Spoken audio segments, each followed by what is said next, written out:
In this video, machine learning versus deep learning is explained. Machine learning is about finding patterns in data.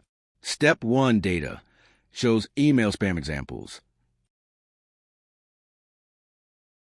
Step 2, you extract features. Human engineer manually creates features, exclamation marks, keywords, all caps, send a domain. Step 3, simple model. Decision tree visualization showing clear logic. ML summary, manual features, small data, interpretable but limited. Used for classification, regression tasks.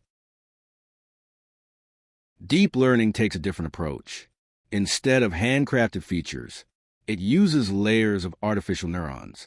Each layer transforms the data, slightly learning simple patterns first, then combining them into more complex ones. The deeper the network, the more abstract the understanding becomes. In short, machine learning learns from features we design. Deep learning learns of features itself. That's why deep learning powers vision, speech, and modern artificial intelligence. Machine learning learns from features we design.